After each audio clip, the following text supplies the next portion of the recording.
الحمد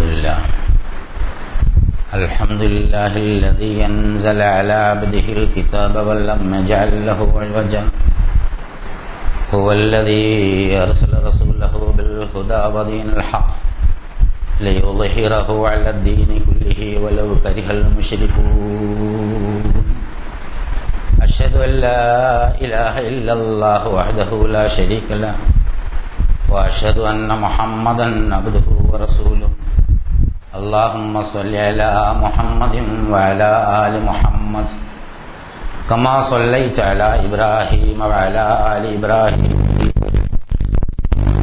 اللهم بارك على محمد وعلى آل محمد كما باركت على إبراهيم وعلى آل إبراهيم في العالمين إنك حميد مجيد. أيها الإخوة الأحباء، أوصيكم وإياي أولا بتقوى الله. أعوذ بالله من الشيطان الرجيم. بسم الله الرحمن الرحيم.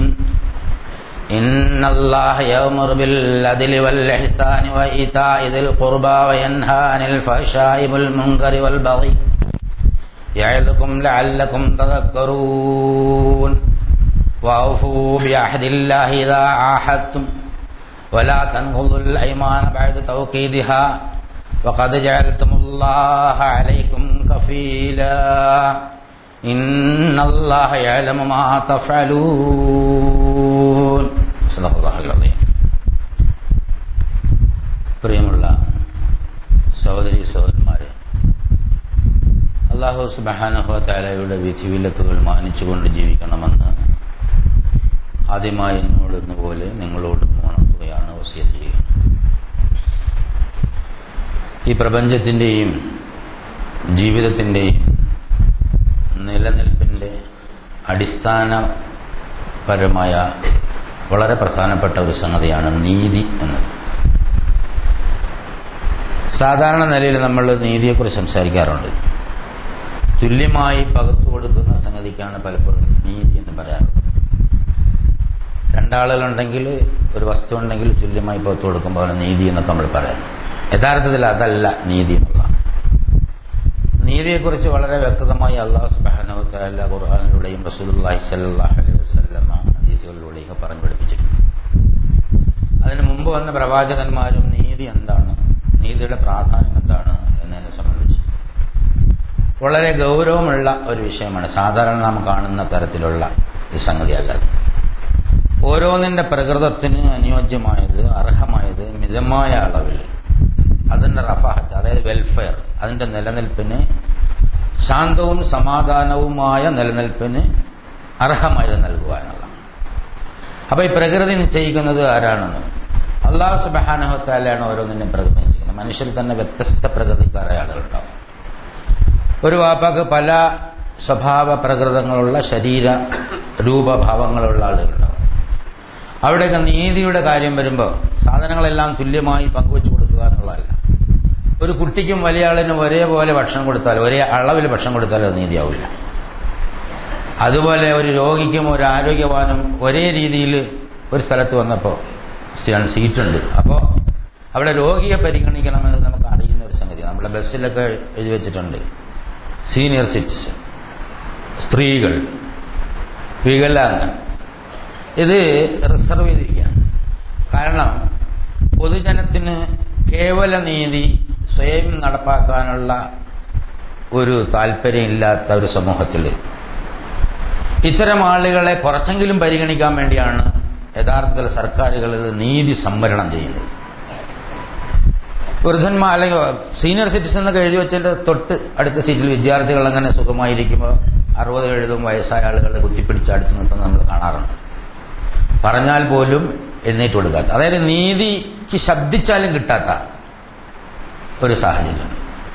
അപ്പൊ നീതിയെ സംബന്ധിച്ച് മനുഷ്യൻ വളരെ അടിസ്ഥാനപരമായി കുറെ കാര്യങ്ങൾ മനസ്സിലാക്കണം എന്ന് അല്ലാഹു സുബ്ഹാനഹു വ തആല തീരുമാനിക്കുകയും അതിനെ സംബന്ധിച്ച് പറയുകയും ചെയ്യും. സന്തുലിതത്വം എന്നാണ്, അനുയോജ്യത, സന്തുലിതത്വം. ഈ പ്രപഞ്ചം അല്ലാഹു സുബ്ഹാനഹു വ തആല സൃഷ്ടിച്ച് സംവിധാനിച്ച് വളർത്തിക്കൊണ്ടിരുന്നത് നീതിപൂർവ്വമാണ് എന്ന് ഖുർആനിൽ പല സ്ഥലത്തും പറയും. അശ്ശംസു വൽ ഖമറു ബിഹുസ്ബാൻ വന്നജ്മു വശ്ശജറു യസ്ജുദാൻ വസ്സമാഅ റഫഅഹാ വവദഅ അല്ലാ തതഗൂ ഫിൽ മീസാൻ വഅഖീമുൽ വസ്ന ബിൽ ഖിസ്തി വലാ തുഖ്സിറുൽ മീസാൻ. സൂറത്തുർ റഹ്മാനിൽ നാം സാധാരണ ഓതുന്ന ആയത്തുകളാണ്. പ്രത്യക്ഷത്തിൽ ഇതിലെന്താ നീതിയെ സംബന്ധിച്ച് എന്ന് നമുക്ക് തോന്നി. പക്ഷേ വളരെ കർക്കശമായ പ്രപഞ്ചത്തിന്റെ നീതിയെ ചൂണ്ടിക്കാണിച്ചുകൊണ്ട് മനുഷ്യന്റെ വൈയക്തിക ജീവിതത്തിൽ നീതി നടപ്പാക്കേണ്ട ആവശ്യകത പഠിപ്പിക്കാൻ വേണ്ടിയാണ് അല്ലാഹു സുബ്ഹാനഹു വ തആല വശംസു വൽ ഖമറു ബിഹുസ്ബാൻ, സൂര്യനും ചന്ദ്രനും ഒരു കണക്കിലാണ്. ഹുസ്ബാൻ എന്ന വാക്ക് തന്നെ ഖുർആൻ, സുഅ്ബാൻ, ഫുർഖാൻ, അതായത് അത് രണ്ടും കൂടി നീതിപൂർവ്വം പ്രവർത്തിക്കുന്ന ചംക്രമണത്തെ സംബന്ധിച്ചാണ് യഥാർത്ഥത്തിൽ ആ വാക്ക്, അറബി വാക്ക് തന്നെ പ്രയോഗിക്കപ്പെട്ടിട്ടുള്ളത് എന്നുള്ള. ഖറഅ എന്ന് പറഞ്ഞു കഴിഞ്ഞാൽ വായിച്ചു, പഠിച്ചു എന്നാണ്. ഖുർആൻ എന്ന് പറഞ്ഞാൽ പാഠാവലി എന്നുള്ളതല്ല, പഠിച്ചതിന്റെ പ്രയോഗവൽക്കരണം, application of what you have read എന്നാണ്. അപ്പൊ ഇവിടെ സൂര്യനും ചന്ദ്രനും ആ നീതിയുടെ രീതിയിൽ അതിനെ ഓർമ്മിച്ചുണ്ട്. വശം തജ്രീലി മുസ്തഖറില്ല ഹദാലിക തഖദീറുൽ അസീസുൽ അലീം വൽ ഖമറ ഖദ്ദർനാഹു മനാസിൽ ഹത്താ അദ കൽ ഉർജൂനുൽ ഖദീം ലശംസ യൻബഗി ലഹാ അൻ തുദ്രിക ഖമറ വലൽ ലൈലു സാബിഖുൻ നാരി വകുല്ലും ഫീ ഫലകിൻ യസ്ബഹൂൻ. സൂര്യൻ ഒരു മൻസിൽ, ഒരു ഓർബിറ്റ് നിശ്ചയിച്ചിട്ടുണ്ട്. ആ ഓർബിറ്റിലൂടെ സൂര്യൻ ഇങ്ങനെ പോയിക്കൊണ്ടിരിക്കും. ചന്ദ്രന് വേറൊന്ന്, ഒന്നൊന്നിനെ അതിജയിക്കാൻ പറ്റില്ല. അങ്ങനെ പ്രപഞ്ചത്തിലെ ഓരോ സംഗതിയും മീസാൻ, ആകാശത്തെ ഉയർത്തി എന്ന് പറഞ്ഞാൽ ഉപരിമണ്ഡലം, അതിൽ നമ്മൾ ഭൂമിയും പെടും. ഭൂമി ഉപരിമണ്ഡലത്തിലാണ് നിൽക്കുന്നത്. നമുക്കിവിടെ നോക്കുമ്പോൾ ആകാശമാണെങ്കിൽ അപ്പുറത്ത് മാറി നോക്കിക്കഴിഞ്ഞാൽ ചന്ദ്രനിൽ പോയി നോക്കിയാൽ ഭൂമി ആകാശത്ത് നിങ്ങളായി തോന്നും. അപ്പൊ ഉപരിമണ്ഡലം എന്ന് പറഞ്ഞാൽ പ്രപഞ്ചം എന്ന അർത്ഥത്തിലാണ് ഉപയോഗിക്കപ്പെട്ടിട്ടുള്ളത് പലപ്പോഴും. സമാഹ് എന്ന് പറഞ്ഞാൽ സമാഹ് മറന്നും കൂടെ ചേർത്താൽ ടോട്ടൽ പ്രപഞ്ചം. ഈ മഹാപ്രപഞ്ചത്തെ പല രൂപത്തിൽ അല്ലാഹു സുബ്ഹാനഹു വ തആല പരിചയപ്പെടുത്തുന്നു. അപ്പൊ ഇവിടെ ഈ സൂര്യനും ചന്ദ്രനും നക്ഷത്രങ്ങളും ഒക്കെ ഇങ്ങനെ അങ്ങോട്ടും ഇങ്ങോട്ടും ഒരുപാട് സഞ്ചരിച്ചു കൊണ്ടിരിക്കുന്നത് നിങ്ങൾ കാണുന്നില്ലേ? ഭൂമിയിൽ വസിക്കുന്ന മനുഷ്യന്റെ സാധാരണ ജീവിതത്തിന്റെ നിയന്ത്രണത്തിനു വേണ്ടി അവന്റെ മനസ്സിനെ ആകാശത്തേക്ക് വലിച്ചു കൊണ്ടുപോകുന്ന ഒരു വിദ്യാഭ്യാസ മനഃശാസ്ത്രം. ആധുനിക ലോകത്ത് മനുഷ്യൻ നടപ്പാക്കിക്കൊണ്ടിരിക്കുന്ന വിദ്യാഭ്യാസ മനഃശാസ്ത്രത്തിന്റെ ഏറ്റവും ഉത്തമമായ വശങ്ങൾ ഉൾപ്പെടുത്തിക്കൊണ്ടാണ് റസൂലുള്ളാഹി സ്വല്ലല്ലാഹു അലൈഹി വസല്ലമയിലൂടെ ഈ ഖുർആൻ പഠിപ്പിച്ചത് എന്നുള്ളതാണ്. അതായത് ഭൂമിയിൽ ജീവിക്കുന്ന സാധാരണ മനുഷ്യൻ സൂര്യനും ചന്ദ്രനും ഒക്കെ എങ്ങനെ കറങ്ങണം എന്ന് അറിഞ്ഞില്ലെങ്കിൽ നമുക്കിവിടെ ഇങ്ങനെ ചോറും ചാളയൊക്കെ വെച്ച് ജീവിച്ച് പോകാമല്ലോ എന്ന് ചിന്തിക്കുന്ന ആളുകളാണ് അധികം ആളുകൾ. പക്ഷെ അല്ലാഹു സുബ്ഹാനഹു വ തആല അങ്ങനെ നമ്മളെ വിടുന്നില്ല എന്നുള്ളതാണ്. ഭൂമിയിലെ ഈ മണ്ണിലും ഇവിടത്തെ മാംസത്തിലും ചോരയിലും മാത്രം കെട്ടിക്കുടുങ്ങി ഒരു കുടിസായ ജീവിതം നയിക്കേണ്ടവനല്ല സത്യവിശ്വാസി എന്നാണ് അല്ലാഹു സുബ്ഹാനഹു വ തആല പറയുന്നത്. അവന്റെ മനസ്സിന്റെ ചിറകുകൾ പ്രവിശാലമായ പ്രപഞ്ചത്തിലേക്ക് വലിച്ചു നീട്ടി അതിന്റെ അപ്പുറമുള്ള സ്വർഗത്തിലെ, ഈ പ്രപഞ്ചത്തിന്റെ അപ്പുറം റസൂലുള്ളാഹി സ്വല്ലല്ലാഹു അലൈഹി വസല്ലം എത്തിച്ചേർന്ന സിദ്റത്തുൽ മുന്തയ്ക്ക് അപ്പുറം ഉള്ളൊരു സ്വർഗമുണ്ട്. ഇൻദഹാ ജന്നത്തുൽ മഅ്വ. മെഹറാജിന്റെ രാത്രി റസൂൽ എത്തിച്ചേർന്ന ആ സ്ഥലത്തിന്റെ അപ്പുറത്താണ് സ്വർഗം എന്ന് അല്ലാഹു സുബ്ഹാനഹു വ തആല പറയാം. ഇൻദഹാ ജന്നത്തുൽ മഅ്വ, ജനങ്ങൾക്ക് പാർക്കാനുള്ള സ്വർഗം അവിടെയാണ്. ഈ മഹാപ്രപഞ്ചത്തിന്റെ അപ്പുറമുള്ള സ്വർഗത്തിലേക്ക് മനുഷ്യന്റെ മനസ്സ് നീട്ടുന്നതിന് അവനെ ഭൂമിയിൽ നിന്ന് പിടിച്ചുയർത്തുകയാണ്. അപ്പൊ അവൻ താമസിക്കുന്ന സ്ഥലത്ത് ആ സൂര്യനിൽ നിന്ന് നോക്കിയാൽ കാണാൻ പറ്റുന്ന സൂര്യനും ചന്ദ്രനെയും അതിന്റെ കണക്കുകളെ കുറിച്ചൊക്കെ പറഞ്ഞിട്ട് ഈ ആകാശത്ത് നാം ഉയർത്തി വവഅൽ മീസാൻ, എന്നിട്ട് നാം സന്തുലിതത്തിന്റെ ത്രാസം സ്ഥാപിച്ചു. സ്ഥാപിച്ചു എന്ന് പറഞ്ഞാൽ നീതിപൂർവ്വം അത് നിലനിൽക്കാനുള്ള സംവിധാനങ്ങൾ അല്ലാ തതഗൂ ഫിൽ മീസാൻ. നിങ്ങൾ ആ നീതി, ആ സന്തുലിതത്വത്തെ തകർത്ത് കളയാതിരിക്കാൻ വേണ്ടി ഈ മഹാപ്രപഞ്ചത്തിൽ ജീവിക്കുമ്പോൾ സൂര്യനും ചന്ദ്രനും ഭൂമിയും ഒക്കെ കറങ്ങിക്കൊണ്ടിരിക്കുന്ന ഒരു നിശ്ചിതമായ നിയമത്തിന്റെ അടിസ്ഥാനത്തിലാണ് അവ കറങ്ങുന്നത് എന്നതുകൊണ്ടാണ് ഭൂമിയിൽ നമുക്ക് ജീവിക്കാൻ സാധിക്കുന്നത്.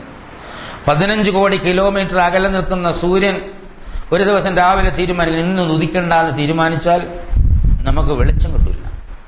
സൂര്യന് ഒരു 100 കോടി കിലോമീറ്റർ അങ്ങോട്ട് പോകണമെന്ന് തീരുമാനിച്ചാൽ ഇവിടെ മുഴുവൻ ഹിമം മഞ്ഞാവും. സൂര്യൻ ഒരു കുറച്ച് കിലോമീറ്റർ ഇങ്ങോട്ട് വരണമെന്ന് തീരുമാനിച്ചാൽ ഇത് മുഴുവൻ കത്തിപ്പോകും. അപ്പൊ സൂര്യന് സ്വന്തം നിലയ്ക്ക് ഒന്നും തീരുമാനിക്കാൻ അവകാശം കൊടുക്കാൻ പറ്റില്ല, അധികാരം കൊടുക്കാൻ പറ്റില്ല. എങ്കിൽ ഭൂമിയിൽ നല്ല പ്രപഞ്ചം തന്നെ ഉണ്ടാവില്ല. ചന്ദ്രൻ ഒരു ലേശം മാറി വന്നു കഴിഞ്ഞാൽ ഭൂമിയിൽ ഭയങ്കരമായ വേലിയേറ്റുണ്ടാവും. അടുത്തും അകലും വരുന്ന പോലെ ഭൂമിയിലെ വേലിയേറ്റവും ഇല്ല. ഈ കടലിലെ കൂടെ ഇറങ്ങി കോഴിക്കോടൊക്കെ എടുത്തു പോകും. അങ്ങോട്ട് പോയി കഴിഞ്ഞാൽ ഒരുപാട് സ്ഥലം നമുക്ക് ബാക്കി കിട്ടും. പക്ഷെ വേറെ ഒരുപാട് സ്ഥലത്ത് വെള്ളം കയറി നശിച്ചു. അപ്പൊ ചന്ദ്രന് സ്വതന്ത്രമായ ഒരു തീരുമാനത്തിന് അവകാശം കൊടുത്താൽ ചന്ദ്രൻ ഇവിടെ നാശം ഉണ്ടാക്കും. ഇനി ഭൂമിക്കും അങ്ങനെ, ഭൂമിയുടെ കറക്കത്തിന് അങ്ങോട്ടോ ഇങ്ങോട്ടോ ചരിഞ്ഞാൽ ഇവിടെ ഋതുഭേദങ്ങൾ ഉണ്ടാവില്ല. വേനലും മഞ്ഞും മഴയും ഒക്കെ വരുന്നുണ്ട്, ദിവസങ്ങൾ ഇങ്ങനെ മാറി വരുന്നുണ്ട്. ഇതുകൊണ്ടാണ് നമ്മൾ കൃഷി ചെയ്യുന്നതും ജീവിക്കുന്നതും കിടക്കുന്നതും ഉറങ്ങുന്നതും പോകുന്നതും ജോലി ചെയ്യുന്നതും നമ്മുടെ ശ്വാസം കഴിക്കുന്നതും ഒക്കെ ഈ ഭൂമിയുടെ ചംക്രമണവുമായി ബന്ധപ്പെട്ടുകൊണ്ടാണ് എന്ന് നമുക്ക് മനസ്സിലാക്കി തരാണ് അല്ലാഹു സുബ്ഹാനഹു വ തആല. വളരെ ഗൗരവം. എന്നിട്ട് അതൊക്കെ അതിന്റെ നാഥന്റെ നിയമമനുസരിച്ച് നീതിപൂർവമായ ഒരു വിധാനത്തിലൂടെ സഞ്ചരിച്ചു കൊണ്ടിരിക്കുകയാണ്, സന്തുലിതത്വം നഷ്ടപ്പെടുത്തുന്നില്ല എന്ന. അതായത് ശരിക്കും എല്ലാത്തിനും നമ്മൾ അളവും തൂക്കവും നീതിപൂർവമായ തൂക്കവും ഒക്കെ തീരുമാനിച്ചിട്ടുണ്ട്. വലാ തുഖ്സിറുൽ മീസാൻ, നിങ്ങൾ ഒരിക്കലും ആ അളവ് സന്തുലിതത്വത്തിൽ കേടുവരുത്താതിരിക്കാൻ വേണ്ടി. ഭൂമിയുടെ സന്തുലിതത്വത്തിൽ കേടുവരുത്താൻ മനുഷ്യന് സാധിക്കുമെന്ന് ചോദിച്ചാൽ സാധിക്കും എന്ന് ഇപ്പൊ നമ്മൾ പറയേണ്ടി വരും. വലിയ വലിയ മലകളെല്ലാം വെട്ടിയിടിച്ച് അതെല്ലാം അടിച്ച് നിരപ്പാക്കി കാടുകളെല്ലാം വെട്ടിത്തെളിച്ച് സിമന്റ് കൊട്ടാരങ്ങൾ ഉണ്ടാക്കി കഴിഞ്ഞാൽ, ഭൂമിയിലെ ഒരുപാട് നദികൾ വറ്റിപ്പോയി കഴിഞ്ഞാൽ ഇവിടെ കാലാവസ്ഥാ വ്യതിയാനം ഉണ്ടാവും. അപ്പോൾ ഇവിടെ ഒരുപാട് സാധനങ്ങൾ മനുഷ്യന്റെ ആർത്തി കൊണ്ട് ഉപഭോഗ വസ്തുക്കൾ ഉൽപ്പാദിപ്പിച്ചു കഴിഞ്ഞാൽ ഇവിടെ ഭൂമിയിൽ അന്തരീക്ഷത്തിന് തകരാറുണ്ടാവും. ഒരുപാട് കാർബൺ കൂടുതലായാൽ ഒരുപാട് പ്രശ്നങ്ങൾ ഉണ്ടാവും. ഭൂമിയിലെ മഴ നശിക്കും, ഭൂമിയിലെ പല സംഗതികളും പോകും, വെള്ളക്കെട്ടുകൾ ഇല്ലാതാവും. തണ്ണീർത്തടങ്ങൾ സംരക്ഷിക്കാനും നിയമസഭകൾക്കും പാർലമെന്റിനും ഒക്കെ പ്രത്യേകമായ നിയമം ഉണ്ടാക്കേണ്ടി വരും, അതിനുവേണ്ടി ഫൈറ്റ് ചെയ്യേണ്ടി വരും. അങ്ങനെ ഒരുപാട് പ്രശ്നങ്ങൾ. മനുഷ്യൻ തന്നെ അവന്റെ കരങ്ങൾ പ്രവർത്തിച്ചതിന്റെ പേരിൽ ഭൂമിയുടെ പ്രകൃതിപരമായ ബാലൻസിങ് തകർച്ചു കളയാൻ വരെ ഈ മനുഷ്യ പിശാചിന് സാധിക്കും എന്നാണ് അല്ലാഹു സുബ്ഹാനഹു വ തആല നമ്മളെ പഠിപ്പിക്കുന്നത്. മനുഷ്യൻ പിശാചാവുമ്പോഴാണ് ഊറ്റിക്കുടിക്കാനുള്ള താല്പര്യം ഉണ്ടാവുന്നത്. പ്രകൃതിയെയും ജീവിതത്തെയും ഒക്കെ അമിതമായി ഉപഭോഗിച്ചുകൊണ്ട് അവന്റെ സുഖഭോഗങ്ങൾ വർദ്ധിപ്പിക്കാൻ വേണ്ടിയാണ് യഥാർത്ഥത്തിൽ ഈ ഊറ്റിക്കുടികൾ ഉണ്ടാകുന്നത് എന്നുള്ളതാണ്. നമ്മൾ ഒരുപാട് ആഴത്തിലൊന്നും ചിന്തിക്കാതെ തന്നെ മനസ്സിലാക്കാം. ഒരുപാട് കോർപ്പറേറ്റ് ഭീമന്മാര് റിസോർട്ടുകൾ ഉണ്ടാക്കുന്നത് കടലും കായലും ഒക്കെ നികത്തി. അവിടെയൊക്കെ എന്താണ് ഈ റിസോർട്ടുകളിൽ നടക്കുന്നത് എന്ന് നമുക്കറിയാം. അവരൊക്കെ യഥാർത്ഥത്തിൽ കള്ളക്കച്ചവടം ചെയ്ത് പണം ഉണ്ടാക്കാനും കറുത്തത് വെളുപ്പിക്കാനും അതുപോലെ കുടിച്ചു കൂത്താടാനുമാണ് ഇത്തരം റിസോർട്ടുകളൊക്കെ ഉപയോഗിക്കുന്നത് എന്ന് നമുക്കറിയാം. ഇതിന് പണം ഉണ്ടാക്കാനുള്ള കോർപ്പറേറ്റ് ഭീമന്മാർ ലോകത്താകമാനം സഞ്ചരിച്ചുകൊണ്ടിരിക്കുന്നുണ്ട്. അവരെല്ലാം ഈ പ്രകൃതിയുടെ ബാലൻസ് തെറ്റിക്കുന്നുണ്ട്. ഈ പ്രകൃതിക്ക് ഒരു സന്തുലിതത്വം അല്ലാഹു സുബ്ഹാനഹു വ തആല നിശ്ചയിച്ചിട്ടുണ്ട്. അത് തെറ്റിച്ചാൽ മനുഷ്യനിവിടെ ജീവിതം തന്നെ അസാധ്യമാകുന്നുള്ളൂ.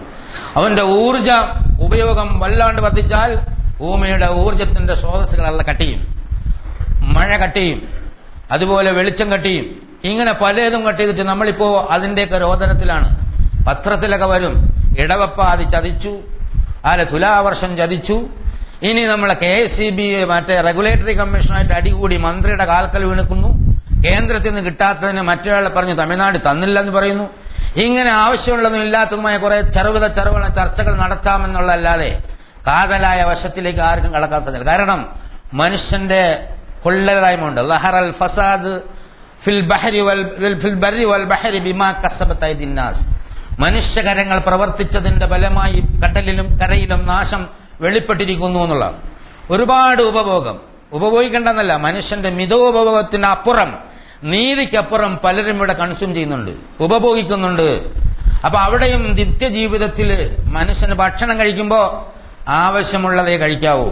മനുഷ്യൻ ഭക്ഷണം തിരഞ്ഞെടുക്കുമ്പോൾ ഒരുപാട് ഐറ്റം പാടില്ല. മനുഷ്യർ വെള്ളം കുടിക്കുമ്പോൾ ആവശ്യമുള്ളതേ ഉപയോഗിക്കാവുള്ളൂ. കുളിക്കുമ്പോഴായാലും മറ്റേത് കാര്യത്തിനായാലും വളരെ ആവശ്യമുള്ളത്. മനുഷ്യൻ ഈ ഭൂമിയിലെ അല്ലെങ്കിൽ ഈ പ്രപഞ്ചത്തിലെ ജന്തുക്കൾക്ക് കഴിഞ്ഞുകൂടാൻ ആവശ്യമായ അളവിലാണ് അല്ലാഹു സുബ്ഹാനഹു വ തആല എല്ലാം ഇറക്കം ചെയ്യുന്നത്. അതായത് കുറെ ആളുകൾ അമിതോപഭോഗം നടത്തി കഴിഞ്ഞാൽ മറ്റൊരുപാട് ആളുകൾക്ക് നഷ്ടപ്പെടുമെന്നുള്ളതിൽ യാതൊരു സംശയമില്ല. എല്ലാം വളരെ കൃത്യമായിട്ട് വമാ നുനസ്സിലുഹു ഇല്ലാ ബിഖദറിൻ മഅലൂം, ഒന്നും നാം വളരെ വളരെ സുലഭമായി കൊടുക്കില്ല. എല്ലാം ബിഖദറിൻ മഅലൂം, വ്യക്തമായ അസർട്ടൈനബിൾ മെഷർമെന്റ് എന്നാണ് ഇംഗ്ലീഷിന് പറയുക. അതായത് കൃത്യമായ അളവിൽ മാത്രമേ നാം കൊടുക്കുകയുള്ളൂ. അപ്പൊ ഇവിടെ ഭൂമിയിലെ ജീവിതത്തിന് ആവശ്യമായ വിഭവങ്ങളൊക്കെ വലക്കും ഫിൽ അർളി മുസ്തഖറുൻ വ മതാഉൻ ലഹീൻ, ഭൂമിയിലെ മനുഷ്യർക്ക് ആവശ്യമായതൊക്കെ അല്ലാഹു സുബ്ഹാനഹു വ തആല സംവിധാനിച്ചിട്ടുണ്ട്. അപ്പൊ ഇവിടെ ആരെങ്കിലും പട്ടിണി കിടക്കുന്നുണ്ടെങ്കിൽ, ആർക്കെങ്കിലും ജോലി ഇല്ലെങ്കിൽ, ആർക്കെങ്കിലും പ്രയാസം അനുഭവിക്കേണ്ടി വരുന്നുണ്ടെങ്കിൽ അത് അവന്റെ സഹോദരനായ മറ്റു മനുഷ്യന്മാര് കൂടുതൽ ഉപഭോഗിച്ച് കളയുന്നത് കൊണ്ടാണ്, കൂടുതൽ ആർത്തിയോടെ വാരിക്കൂട്ടുന്നത് കൊണ്ടാണ്, അവിടെ ഈ പ്രപഞ്ചത്തെ പോലെ മനുഷ്യ ജീവിതത്തിലും സന്തുലിതത്വം പാലിക്കാത്തത് കൊണ്ടാണ് എന്ന് മനുഷ്യൻ മനസ്സിലാക്കണം എന്നുള്ള പറയുന്നത്. ഈ പ്രപഞ്ചത്തിന്റെ ഒരുപാട് ആയത്തുകൾ, 1, 2, 3 ആയത്തുകളല്ല, നമ്മൾ സാധാരണ ഓതുന്ന പുണ്യത്തിന് വേണ്ടി ഓതി വെക്കുന്ന ആയത്തുകളൊക്കെ പലതും ഇതുവേ സംബന്ധിച്ച് പറയുന്നതാണ്. അല്ലദീ ഖലഖ സബഅ സമാവാതിൻ തിബാഖ മാ തറാ ഫീ ഖൽഖിർ റഹ്മാൻ മിൻ തഫാവുത് ഫർജിഅൽ ബസർ ഹൽ തറാ മിൻ ഫുതൂർ ثم ارجع البصر كرتين ينقلب اليك البصر خاسئا وهو حسير. അതായത് തബാറക്കല്ലദീ സൂറത്തുൽ മുൽക്ക് ആണ് തുടങ്ങിയിട്ട് പറയാ, ഇതിനെ തിബാഖ 7 സബഅ സമാവാതിൻ 7 അടുക്കുകളായിട്ട് തട്ടുകളായി. ഇന്നും ആധുനിക ശാസ്ത്രത്തിന് പിടികിട്ടാത്തൊരു സംഭവമാണ് പ്രപഞ്ചത്തിന്റെ 7 തട്ടുകൾ, 7 പ്രപഞ്ചങ്ങൾ എന്നാണ് അതിന്റെ വ്യാഖ്യാനം. അപ്പൊ ഒന്നാമത്തെ പ്രപഞ്ചം തന്നെ നമ്മൾ കണ്ടെത്തിയിട്ടില്ല. 1250 കോടി ഗാലക്സികളുള്ള, ഗാലക്സി എന്ന് പറഞ്ഞാൽ നമുക്ക് പെട്ടെന്ന് പിടികിട്ടിക്കൊള്ളൊന്നുമില്ല. അതായത് ഈ സൂര്യനും ചന്ദ്രനും നക്ഷത്രങ്ങളും കൂടി നമ്മളെ ഈ സൗരയുധം ഉണ്ടല്ലോ, അങ്ങനെ ലക്ഷമോ കോടികളോ ഉള്ള ഒരു വലിയ വ്യൂഹമാണ് നമ്മുടെ ഗാലക്സി മിൽക്കി വേ. അങ്ങനെയുള്ള 1250 കോടി ഗാലക്സികളുള്ള ഒരാകാശത്തെ കുറിച്ചാണ് ഇപ്പൊ ശാസ്ത്രം പറഞ്ഞുകൊണ്ടിരിക്കുന്നത്. ഇതിനപ്പുറം ഇതുപോലെ 6 എണ്ണം വേറെയുണ്ട് എന്ന് അല്ലാഹു സുബ്ഹാനഹു വ തആല പറഞ്ഞു. മനുഷ്യന് ഉൾക്കൊള്ളാൻ പോലും പറ്റാത്ത അങ്ങനെയുള്ള ഈ ഇതെല്ലാത്തിനെയും വളരെ കൃത്യമായിട്ട് അടുക്കടുക്കുകളായിട്ട് സൃഷ്ടിച്ച് സന്തുലിതത്തോടെ അല്ലാഹു സുബ്ഹാനഹു വ തആല സംരക്ഷിക്കുന്നത് നീ കാണുന്നില്ലേ? സത്യവിശ്വാസി കാണണം എന്നാണ്. മാ തറാ ഫീ ഖൽഖിർ റഹ്മാൻ മിൻ തഫാവുത്, യാതൊരുവിധ അസന്തുലിതത്വവും അതിന്റെ സൃഷ്ടിപ്പിലും നടത്തിപ്പിലും നിനക്ക് കാണാൻ സാധ്യമാവുകയില്ല. എന്നിട്ട് ഫർജിഅൽ ബസറ, നിന്റെ കണ്ണൊന്ന് തിരിച്ചു നോക്ക്. നമ്മളോട് പറയാ ഫർജിഅൽ ബസറ, നീ നല്ലോണം നോക്ക്. ഹൽ തറാ മിൻ ഫുതൂർ, എന്തെങ്കിലും ഒരു വിടവ് കാണുന്നുണ്ടോ, ഒരു വാക്വം കാണുന്നുണ്ടോ? ആധുനിക ശാസ്ത്രം ഇന്നും ശൂന്യാകാശത്തെ കുറിച്ച് പറയുന്നുണ്ട്. ഖുർആനിൽ ശൂന്യത എന്നൊന്നുമില്ല, പെർഫെക്റ്റ് വാക്വം, അതായത് ഒന്നുമില്ലാത്തത് ഒന്നുമില്ല എന്നാണ്. എന്തെങ്കിലും ഉണ്ടാവും, വസ്തു ഇല്ലെങ്കിൽ എനർജി ഉണ്ടാവും. അത് വിസിബിൾ എനർജി അല്ല, ഡാർക്ക് എനർജി ആവും, ഡാർക്ക് മാറ്റർ ആവും, പല കോലത്തിലാവും. ഇൻവിസിബിൾ ആയത്, അതായത് ഗൈബായ കുറെ സംഗതികൾ, യാതൊരു തരത്തിലുള്ള വിടവും ഇല്ല എന്നുള്ളതാണ്. ഹൽ തറാ മിൻ ഫുതൂർ, അതായത് ശരിക്കും നീ കാണുന്നുണ്ടോ? എന്നിട്ട് സുമ്മർജിഅൽ ബസറ കറത്തിന് വെല്ലുവിളിയാ, രണ്ടാമതൊന്നും കൂടി 2 പ്രാവശ്യം നീ മടക്കി നോക്ക്. എന്നിട്ട് അവസാനം സുമ്മർജിഅൽ ബസറ കറത്തിന് യൻഖലിബു ഇലൈക്കൽ ബസറു ഖാസിഅൻ വഹുവ ഹസീർ, നിന്റെ കണ്ണ് പരാജയപ്പെട്ട് പരവശനായി നിന്നിലേക്ക് തന്നെ മടങ്ങുന്നത് നിനക്ക് കാണാൻ സാധിക്കും. സത്യവിശ്വാസിയെ ഭൂമിയിൽ ഇരുത്തിക്കൊണ്ട് ആകാശത്തിലെ പ്രവിശാലമായ ലോകത്ത് നക്ഷത്രങ്ങളുടെ ഇടയിലൂടെ വലിച്ചു കൊണ്ടുപോകുക. നോക്ക്, അവിടെയൊക്കെ നക്ഷത്രങ്ങളുണ്ടല്ലോ, അവിടെയൊക്കെ ഒരുപാട് പ്രകാശം ചൊരിയുന്നതും അല്ലാത്തതുമായ ഒരുപാട് തടങ്ങളുണ്ടല്ലോ. ഈ ഇടങ്ങളെ കുറിച്ചൊക്കെ നീ ഒന്ന് പഠിച്ചു നോക്ക്. ഇതുപോലെ ഒരുപാട് ആയത്തുകൾ, ഇന്ന ഫീ ഖൽഖിസ് സമാവാതി വൽ അർളി വഖ്തിലാഫിൽ ലൈലി വന്നഹാരി ലആയാതിൻ ലിഉലിൽ അൽബാബ് الذين يذكرون الله قياما وقعودا وعلى جنوبهم ويتفكرون في خلق السماوات والأرض ربنا ما خلقت هذا باطلا سبحانك فقنا عذاب النار. റസൂലുള്ളാഹി സ്വല്ലല്ലാഹു അലൈഹി വസല്ലം പറഞ്ഞു, ഈ ആയത്ത് ആരെങ്കിലും ഓതിയിട്ട് അവൻ ചിന്തിച്ചില്ലെങ്കിൽ വൈലുൽ ലിമൻ ഖറഅത, ഇത് ആയത്ത് ഓതിയവന് നാശം എന്നാ പറഞ്ഞു. എന്നാലോചിക്കുക. അപ്പൊ നമ്മുടെ നിസ്കാരത്തിന്റെ കാര്യം മാത്രമല്ല, ചിന്ത ഇസ്ലാമിനെ സംബന്ധിച്ചിടത്തോളം വളരെ പ്രധാനപ്പെട്ട കാര്യമാണ്. ബുദ്ധി ഉപയോഗിക്കുന്നവന് മാത്രമേ സത്യവിശ്വാസത്തിന്റെ ആഴങ്ങളിലേക്ക് ഇറങ്ങാൻ പറ്റുള്ളൂ. ചിന്തിക്കുകയും പഠിക്കുകയും ബുദ്ധി ഉപയോഗിക്കുകയും ചെയ്യുക. എന്തെങ്കിലും ഇങ്ങനെ കേട്ട് പാട്ടുപാടി നടക്കാനല്ല സത്യവിശ്വാസം അല്ലാഹു സുബ്ഹാനഹു വ തആല നമ്മൾ പറഞ്ഞത്. അപ്പൊ ചിന്തിക്കണം, ആലോചിക്കണം, ഈ പ്രപഞ്ചത്തെക്കുറിച്ച് ചിന്തിക്കണം. അല്ലാഹു സുബ്ഹാനഹു വ തആലയെ കുറിച്ച് ശരിക്കറിയാവുന്ന ആളുകള്, സൂക്ഷ്മതയുള്ള ആളുകള് ഇരുന്നും കിടന്നും നിന്നുമൊക്കെ ചിന്തിക്കും. എന്നിട്ട് അവസാനം അന്തം വിട്ടിട്ട് പറയും, റബ്ബനാ മാ ഖലഖത ഹാദാ ബാതില, ഇതൊന്നും നീ വെറുതെ പഠിച്ചില്ല, ഇതൊന്നും ഇതിന്റെ ആന്തരികാർത്ഥമൊന്നും കണ്ടെത്താൻ എനിക്ക് സാധ്യമാവില്ല, നീ വെറുതെ പടച്ചതല്ല തമ്പുരാനെ, എന്നെ നീ നരകത്തിലിടല്ലേ എന്ന് വിനയാനിതമായി അവന്റെ ഹൃദയത്തിൽ നിന്ന് പ്രാർത്ഥന ഒഴുകി വരുന്നത് വരെ അവന്റെ ചിന്തയുടെ ആഴം പോയിക്കൊണ്ടിരിക്കണം എന്നുള്ളത്. അവിടെ നീതിപൂർവമാണ് ഈ സംഗതികൾ. ഇത്തരം ആയത്തുകളിലൊക്കെ ശരിക്കും സത്യവിശ്വാസത്തിൽ ആധുനിക സമൂഹം കളക്ട് ചെയ്തൊന്ന് പഠിച്ചു കഴിഞ്ഞാൽ ജീവനില്ലാത്ത സങ്കല്പശാസ്ത്രമായ അശാസ്ത്രീയമായ ആധുനിക ശാസ്ത്രത്തെ യഥാർത്ഥ ശാസ്ത്രത്തിലേക്ക് തീർച്ചയായും നയിക്കാൻ കഴിയും. ആധുനിക ശാസ്ത്രം ഗോഡ് പാർട്ടികളൊക്കെ കണ്ടുപിടിച്ചിട്ട് വലിയ വീമ്പിളക്കി നടക്കുകയാണല്ലോ. യഥാർത്ഥത്തിൽ അത് ശാസ്ത്രമല്ല, അശാസ്ത്രീയമാണ് എന്നാണ് ഖുർആൻ നമുക്ക് മനസ്സിലാക്കാൻ കഴിയുന്നത്. ഒരുപാട് സങ്കല്പങ്ങളുടെ അടിസ്ഥാനത്തിൽ കെട്ടിപ്പടുത്തതാണ് ആധുനിക ശാസ്ത്രം. സത്യവുമായി ബന്ധമില്ലാത്ത നിരീശ്വരത്വം പ്രചരിപ്പിക്കുന്ന ഒരുപാട് തത്വങ്ങള്, അതായത് ഊഹാപോഹങ്ങളുടെ അടിസ്ഥാനത്തിലാണ് ആധുനിക ശാസ്ത്രം വളർന്നു പോയിക്കൊണ്ടിരിക്കുന്നത്. ഖുർആനിൽ അല്ലാഹു സുബ്ഹാനഹു വ തആല പ്രപഞ്ചത്തിന്റെ ചുരുളഴിക്കുന്ന ഒരുപാട് രഹസ്യങ്ങൾ പറയുന്നുണ്ട്. സമകാലിക ശാസ്ത്രത്തിന്റെ നിലവാരത്തിൽ നിന്നുകൊണ്ട് തന്നെ അതിലേക്ക് നോക്കിയാൽ ആധുനിക ശാസ്ത്രത്തെ തന്നെ യഥാർത്ഥ ശാസ്ത്രത്തിലേക്ക്, ഈ പ്രപഞ്ചത്തിന്റെ യഥാർത്ഥ ശാസ്ത്രത്തിലേക്ക് നയിക്കാൻ കഴിയുന്നു. കാരണം ഖുർആൻ ലോകാവസാനം വരെയുള്ള മനുഷ്യർക്കുള്ള മാർഗദർശനാണ്. അപ്പൊ അവസാനത്തെ മനുഷ്യന്റെ ബുദ്ധി എത്രമാത്രം വളർന്നു വലുതാവുമോ അതിന്റെ മുകളിൽ നിൽക്കണം ഖുർആന്റെ ആശയ സംഹിത എന്നത് അല്ലാഹു സുബ്ഹാനഹു വ തആലയുടെ തീരുമാനമാണ്. ഈ തലമുറയിൽ നമ്മൾ പഠിക്കുന്നതിന്റെ അപ്പുറം ഇതേ ഖുർആൻ വെച്ച് അടുത്ത തലമുറ പഠിക്കും. റസൂലുള്ളാഹി സ്വല്ലല്ലാഹു അലൈഹി വസല്ലമയുടെ തലമുറ പഠിച്ചതിന്റെ അതിനേക്കാൾ വ്യാപ്തമായ സംഗതികൾ ഈ പ്രപഞ്ചത്തിന്റെ യാഥാർത്ഥ്യത്തെക്കുറിച്ച് അത് പുതുതലമുറ പഠിച്ചു. ഇപ്പോൾ പുതിയത് പഠിച്ചുകൊണ്ടിരിക്കുന്നു. നമ്മൾ എത്ര പഠിച്ചാലും അത് അവിടെ കൊണ്ട് അവസാനിക്കില്ല. നമുക്കൊരു പ്രത്യേക ലിമിറ്റ് ഉണ്ട്. നമ്മുടെ കാലഘട്ടം, നമ്മുടെ ചിന്താഗതി, നമ്മുടെ പ്രദേശം, ഇതൊക്കെ ആയിട്ട് ബന്ധപ്പെട്ടിട്ടാണ് നമ്മളെ പഠനത്തിന്റെ നിലവാരം നിൽക്കുന്നത്. ഇതിനപ്പുറം അടുത്ത തലമുറ പോകും. നമുക്കറിയാം, നമ്മുടെ കുട്ടികൾക്ക്, നമ്മളിൽ പലർക്കും മൊബൈൽ നല്ലവണ്ണം വർക്ക് അറിയില്ല. വീട്ടിലെ 3 വയസ്സായ കുട്ടി എടുത്ത് കൊടുത്താൽ മതി, അതെല്ലാം ഓപ്പറേറ്റ് ചെയ്ത് തരും. ഒരു കുഴപ്പമില്ല. മിക്കവാറും എല്ലാ വീടുകളിലും അത് അനുഭവപ്പെടുന്നതാണ്. നമ്മുടെ 3 വയസ്സുകാലത്ത് മൊബൈലെന്നല്ല ഈ വക ഒരു സംഗതികളെ കുറിച്ച് നമുക്കറിയില്ലായിരുന്നു. ടിവിയെ കുറിച്ച് അറിയില്ലായിരുന്നു. ഇനിയിപ്പോൾ വന്നുകൊണ്ടിരിക്കുന്ന ഒരുപാട് ടെക്നോളജി ഡെവലപ്മെന്റ് പുതിയ തലമുറയ്ക്ക് ഏറ്റവും നന്നായി മനസ്സിലാക്കാൻ പറ്റിയ രീതിയിൽ അവരുടെ ആ മസ്തിഷ്കം തന്നെ അല്ലാഹു സുബ്ഹാനഹു വ തആല അങ്ങനെയാ സെറ്റ് ചെയ്യുന്നത്. അതിനെയൊക്കെ ഉൾക്കൊള്ളാൻ പാകത്തിലുള്ള ആയത്തുകളാണ് റസൂലുള്ളാഹി സ്വല്ലല്ലാഹു അലൈഹി വസല്ലമയ്ക്ക് നൽകിയിട്ടുള്ളത്. ഇത് സമൂഹത്തിനോട് പറയുമ്പോൾ 1400 കൊല്ലങ്ങൾക്ക് മുമ്പ് മക്കയിലെ ഒരു നിരക്ഷരനായ പ്രവാചകൻ പറഞ്ഞത് സത്യമാണെങ്കിൽ ആ സന്ദേശം സത്യമാണ് എന്ന് ഇതരസ്ഥർക്ക്, സത്യവിശ്വാസികളായ നമ്മൾ മിക്കവാറും ഇതെല്ലാം പൂട്ടിക്കെട്ടിയിട്ട് കൊണ്ടുനടക്കുക. നമുക്ക് വേറെ ചില പണികളാണ്. ഇതൊക്കെ വെച്ചിട്ട് നമ്മൾ വേറെ പല കാര്യത്തിൽ ശാഖാപരമായ എന്തെങ്കിലും കാര്യം ഉണ്ടെങ്കിൽ അതെല്ലാം വലിച്ചിട്ട് അടികൂടി നശിപ്പിച്ച് നാറ്റി ഈ സമുദായത്തിന്റെ അടുത്താക്കും വരാൻ പറ്റില്ല എന്ന് മറ്റുള്ളവനെ കൊണ്ട് പറയിക്കുന്ന രീതിയിലാണ് ഇന്നത്തെ ഇസ്ലാമിക പ്രവർത്തകർ എത്തി നിൽക്കുന്നത്. പണ്ഡിതന്മാർക്ക് ബഹുക്ഷേമമാണ്, അതിൽ യാതൊരു സംശയമില്ല എന്നുള്ള നിലവിൽ അങ്ങനെയാണ് സംഭവം. ഈ പറഞ്ഞ സംഗതികളിലേക്കൊന്നും പോകാനും ശ്രദ്ധിക്കാനൊന്നും അവർക്ക് നേരെയില്ല. വേറെ ഒരുപാട് പണിയാ. അപ്പൊ അതവർ നടന്നോട്ടെ. അള്ളാഹുവിന്റെ ദീനിന് അതുകൊണ്ട് യാതൊരു കുഴപ്പമുണ്ടാവില്ല. കാരണം ഈ സാർത്ഥവാഹ സംഘം മുന്നോട്ട് പോവുക തന്നെ ചെയ്യും. പുതിയ തലമുറ ഇത് ഏറ്റെടുക്കുമെന്നുള്ളതിൽ യാതൊരു സംശയമില്ല. നഷ്ടപ്പെടാൻ പോകുന്നത് ഇങ്ങനെ അതും ഇതൊക്കെ പറഞ്ഞ് പിച്ചിമ്പയും പറഞ്ഞ് അടിയുണ്ടാക്കി വഴക്കുണ്ടാക്കി മയക്കം കെട്ടി പ്രസംഗിച്ച് നടക്കുന്ന ആളുകൾ മാത്രമാണ്. എല്ലാവരെയും അള്ളാഹു തആലയുടെ അടുത്തേക്ക് തിരിച്ചെത്തിക്കുമ്പോൾ എന്താണ് അവർ ചെയ്തതെന്ന് അള്ളാഹു തആല പറഞ്ഞു കൊടുക്കുമെന്ന് ഒടുവിൽ ഇതിൽ അള്ളാഹു സുബ്ഹാനഹു വ തആല പറയുകയും ചെയ്യുന്നു. ഇങ്ങനെ ഈ പ്രപഞ്ചത്തിന്റെ ഒരു യാഥാർത്ഥ്യം നിങ്ങൾ മനസ്സിലാക്കുമ്പോൾ വളരെ നീതിപൂർവ്വം സന്തുലിതത്വവും പാലിച്ചുകൊണ്ടാണ് ഇത് നടപ്പാക്കിയിരിക്കുന്നത്. ഇത് എന്തിനാണ്? നിങ്ങളുടെ ഭൂമിയിലെ സാധാരണ വ്യക്തി ജീവിതത്തിൽ, കുടുംബ ജീവിതത്തിൽ, സമൂഹ ജീവിതത്തിൽ, രാഷ്ട്രീയ ജീവിതത്തിൽ, രാഷ്ട്ര ജീവിതത്തിൽ, ലോക ജീവിതത്തിൽ നിങ്ങൾ യഥാർത്ഥത്തിൽ ഈ നീതി നടപ്പാക്കണം. ഇത് കണ്ട് നീതി നടപ്പാക്കണം എന്നുള്ളതാണ്. ഈ പ്രപഞ്ചത്തിന്റെ സുസ്ഥിരമായ ഈ യാഥാർത്ഥ്യമാണ് യഥാർത്ഥത്തിൽ മനുഷ്യ ജീവിതത്തിന്റെ സുഗമമായ വളർച്ചയ്ക്ക് വേണ്ടി അല്ലാഹു സുബ്ഹാനഹു വ തആല ഏർപ്പെടുത്തിയിട്ടുള്ളത്.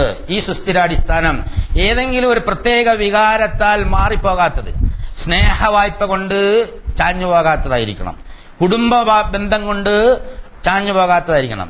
അതുപോലെ തന്നെ പാമരനും പണ്ഡിതനും ദരിദ്രവാസിയും പണക്കാരനും എന്നുള്ള വകഭേദങ്ങളൊന്നും ഇല്ലാത്ത, യാതൊരു ദൗർബല്യവും ദീക്ഷിക്കാത്ത വളരെ വ്യക്തമായ കേവല നീതി നടപ്പാക്കുമ്പോൾ മാത്രമേ ഭൂമിയിലെ മനുഷ്യന് ജീവിക്കാൻ പറ്റുള്ളൂ.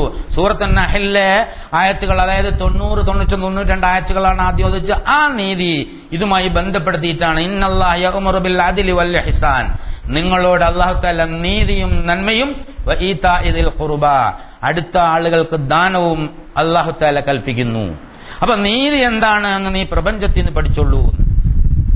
നന്മ എന്താണ് എന്ന് നീ പ്രപഞ്ചത്തിൽ നിന്ന് പഠിച്ചോളൂ.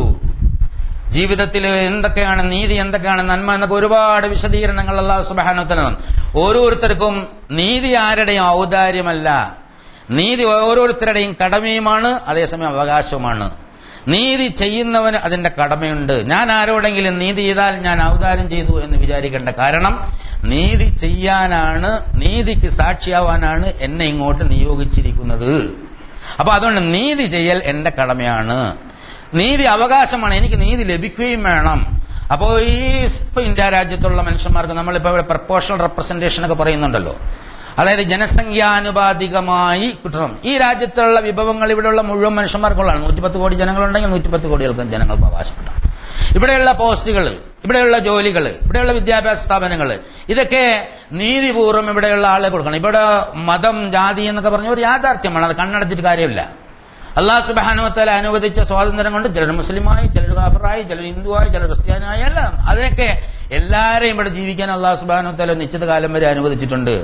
അവിടെ മതത്തിന്റെ പേരിൽ, ജാതിയുടെ പേരിൽ യാതൊരു തരത്തിൽ അനീതിയും കാണിക്കാൻ പാടില്ല എന്ന് അല്ലാഹു സുബ്ഹാനഹു വ തആല എല്ലാ ആളുകളോടും പറയുന്നു.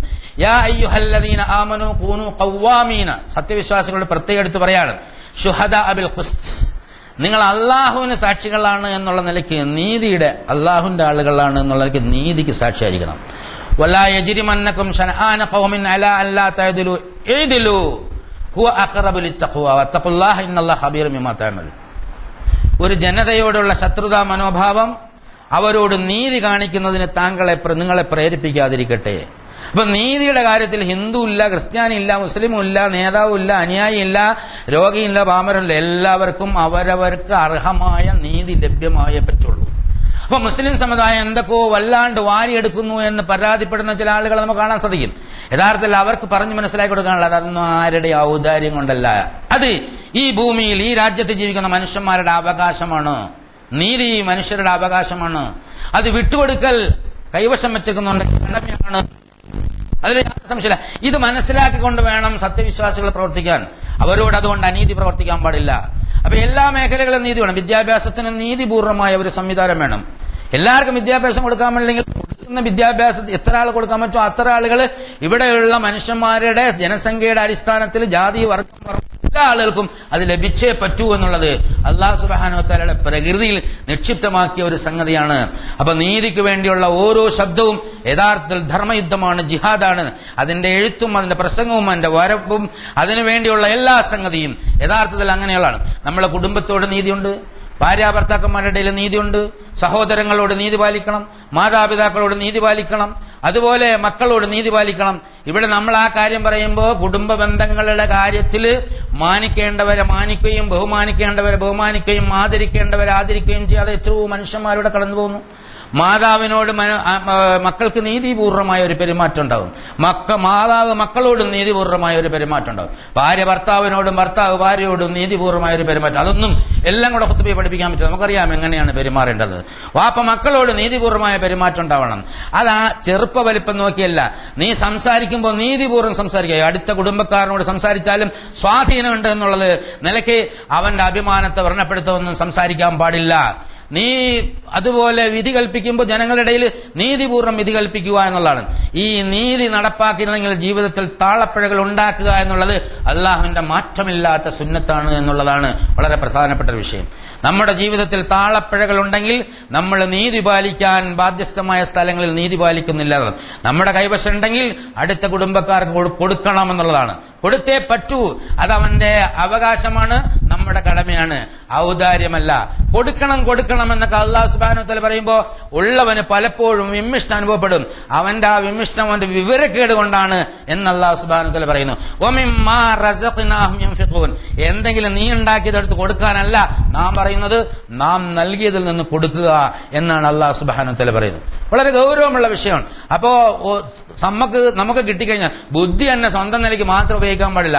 നമുക്ക് ബുദ്ധി ഉണ്ടെങ്കിൽ അത് അയൽക്കാരന്റെയും കുടുംബക്കാരന്റെയും രാജ്യത്തിന്റെയും നന്മയ്ക്ക് വേണ്ടി അത് പ്രയോജനപ്പെടുത്തിയില്ലെങ്കിൽ, വിദ്യാഭ്യാസം ഉണ്ടെങ്കിൽ അത് പ്രയോജനപ്പെടുത്തിയില്ലെങ്കിൽ, ആരോഗ്യമുണ്ടെങ്കിൽ അത് പ്രയോജനപ്പെടുത്തിയില്ലെങ്കിൽ, ധനമുണ്ടെങ്കിൽ അത് പ്രയോജനപ്പെടുത്തിയില്ലെങ്കിൽ, അങ്ങനെ അല്ലാഹു സുബ്ഹാനഹു വ തആല തന്ന എല്ലാ തരത്തിലുള്ള സംഗതിയിലും നീതിപൂർവമായ ഒരു വിതരണ ക്രമം അല്ലാഹു സുബ്ഹാനഹു വ തആല നിശ്ചയിച്ചിട്ടുണ്ട്.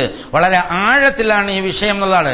കുടുംബ ബന്ധങ്ങളിൽ, സൗഹൃദങ്ങളിൽ, അതുപോലെ വ്യാപാര ഇടപാടുകളിൽ, കക്ഷി ബന്ധങ്ങളിൽ, ഡോക്ടറും രോഗിയും തമ്മിലുള്ള ബന്ധങ്ങളിൽ, ഒരു രോഗി വരുമ്പോ നമുക്കറിയാം ഇത് 15 പൈസയുടെ ഗുളിക 5 കഴിച്ചാൽ തീരുന്നതാണ്.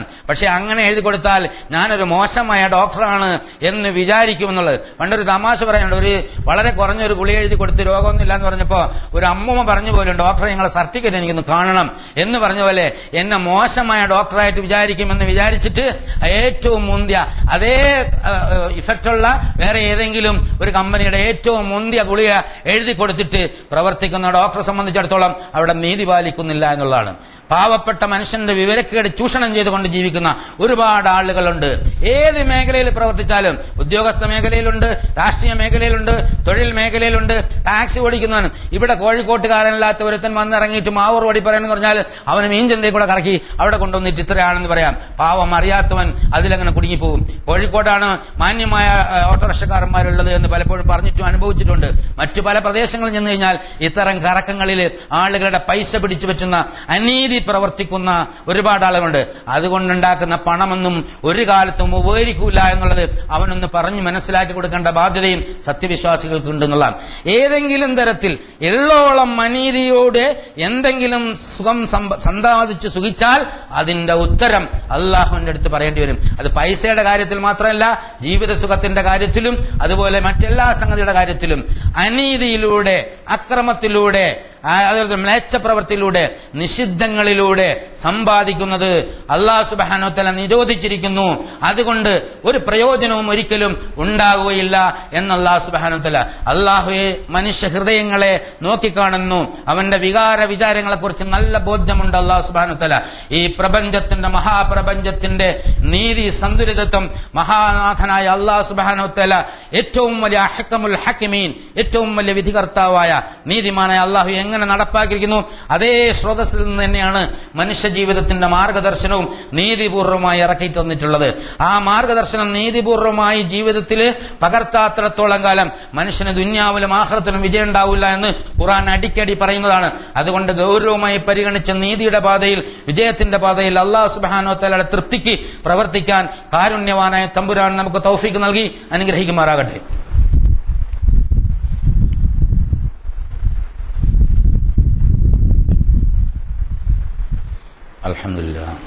അൽഹംദുലില്ലാഹി ഹംദൻ കസീറൻ തയ്യിബൻ മുബാറകൻ യൻബഗി ലിജലാലി വജ്ഹിഹി വഅളീമി സുൽത്താനിഹി സുബ്ഹാനക ലാ നസീതനാ കമാ സനൈത നഫ്സഹു ലകൽ ഹംദു ഹത്താ തറല്ലാഹ്. അല്ലാഹുമ്മ സ്വല്ലി അലാ മുഹമ്മദിൻ വഅലാ ആലി മുഹമ്മദ് കമാ സ്വല്ലൈത അലാ ഇബ്രാഹീമ വഅലാ ആലി ഇബ്രാഹീമ ഫിൽ ആലമീന ഇന്നക ഹമീദും മജീദ്. അയ്യുഹൽ ഇഖ്വത്തുൽ അഹബ്ബ, ഊസികും വഇയ്യായ താനിയം ബിത്തഖ്വല്ലാഹ്.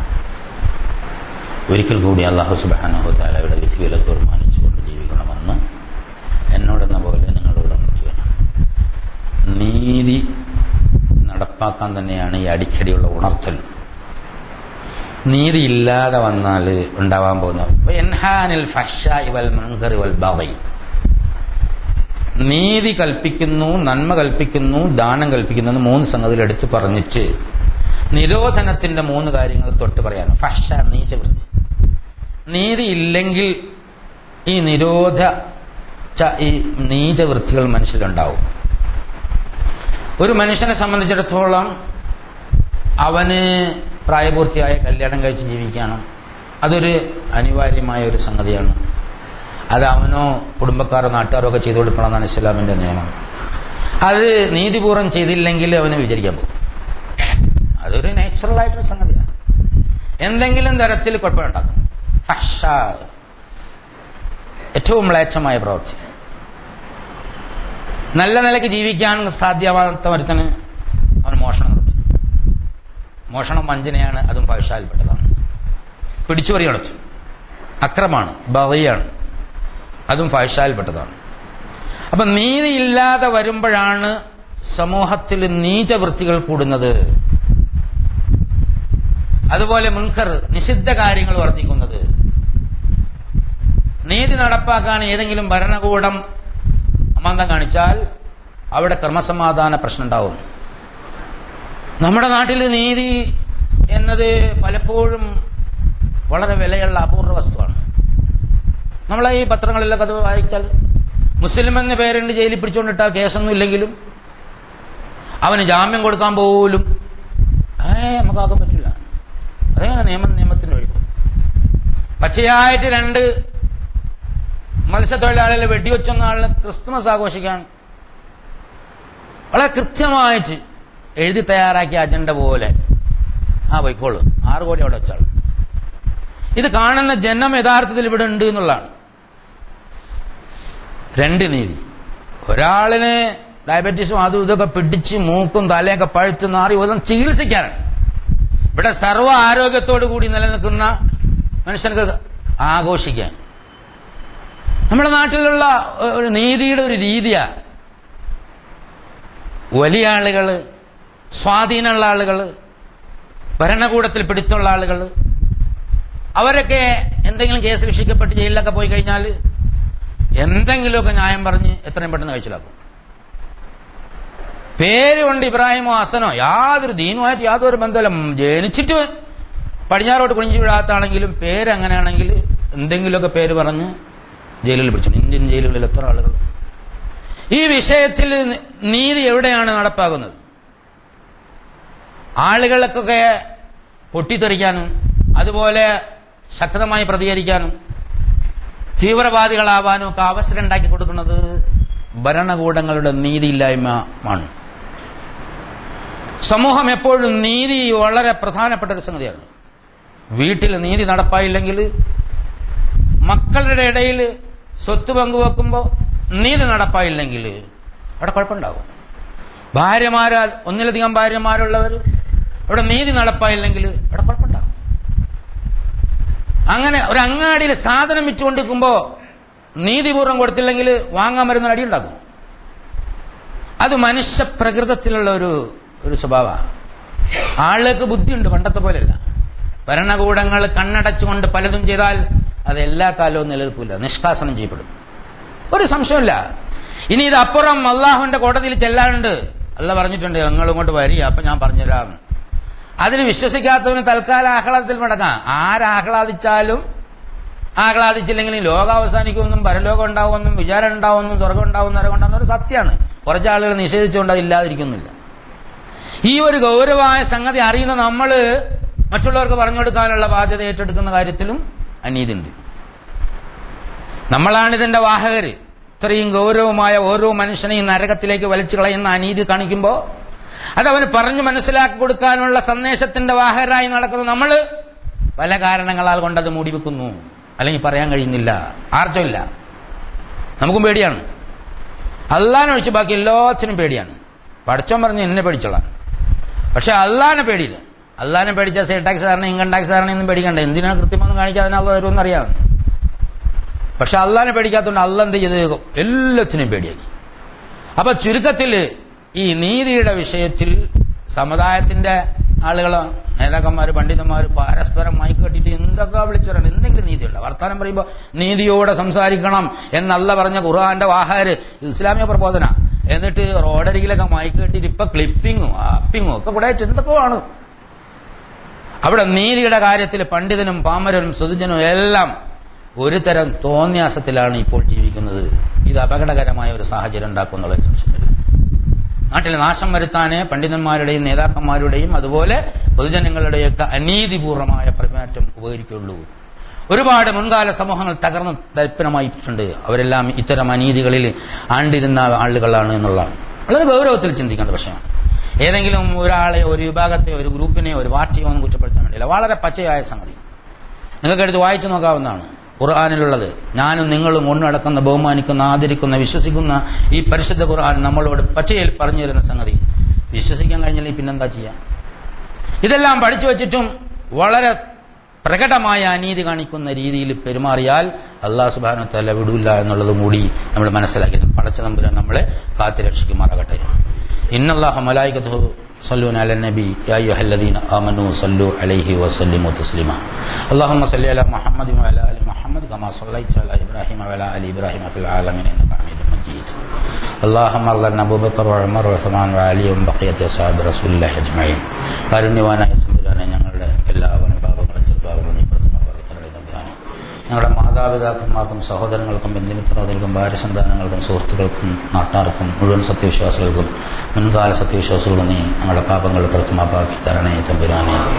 അല്ലാഹു ഞങ്ങളിന്ന് മുമ്പേ നിന്നിലെത്തിയ ആളുകളുടെ ഖബറിടങ്ങളെ സ്വർഗ്ഗ പൂങ്കാവനങ്ങളാക്കി മാറ്റണേ തമ്പുരാനെ.